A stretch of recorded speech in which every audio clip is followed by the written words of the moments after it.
今日咧，老徐會介紹一本書叫做《斷臂上的花朵》。個作者咧就叫做奧比薩克斯。呢個作者有咩特別咧？咁佢就係咧南非嘅大法官，亦都係南非憲法嘅奠基者。而南非嘅憲法咧，亦都係被譽為咧全世界最開明、最開放嘅一個嘅憲法。呢個法官本身亦都有啲嘅經歷係好特別之處嘅，就係佢咧係曾經係一個受政治迫害嘅一個嘅知識分子。就話說咧，佢係喺呢個嘅即係南非仲未係進行民主政制之前咧，佢雖然係一個白人，但係佢贊同呢個曼德拉嘅主張，所以咧就參與咗佢嗰個政治組織。於是咧就曾經被拘禁啦，亦都曾經咧當佢離開呢個國家去教書嘅時候咧，係受到呢個政治暗殺。於是咧就殺佢唔死，但係咧就斷咗一隻手臂同埋盲咗一隻眼。我相信咧中文嗰個譯名咧叫《斷臂上的花朵》咧，都同佢嘅經歷有關。呢本書咧其實就講好多嘢啦。如果你對法律有興趣嘅，即係南非憲法究竟點樣睇一啲嘅人權啊、同性戀啊諸如此類呢啲咁嘅 issue 咧，呢本書咧係好有趣嘅喺呢一方面。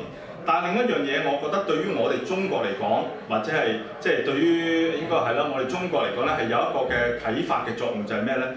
就係南非喺進入民主社會之前咧，之前嘅政府係做咗好多壞事嘅，即係頭先所講啦，呢個作者都曾經係受害者啦咁樣。點樣令到一個咁撕裂嘅社會有咁多受害人，有咁多迫害者？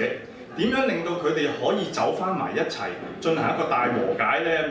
佢就講翻當日南非嘅經驗，就係佢哋成立咗一個委員會，然後跟住咧就俾出一個叫大特赦，去鼓勵呢一啲曾經係迫害過人哋嘅一啲咁嘅人員咧，去講翻成個過程出嚟，令到嗰啲受害者係咩咧？點解受害者話哇佢明明做盡壞事，點解你唔去懲罰佢咧？佢哋認為和解最大嘅重點喺邊度咧？係真相。受迫害者同埋佢嘅家人需要知道嘅係咩咧？過去曾經政府做過啲乜嘢嘢或者已經死去嘅家人而家喺邊一度？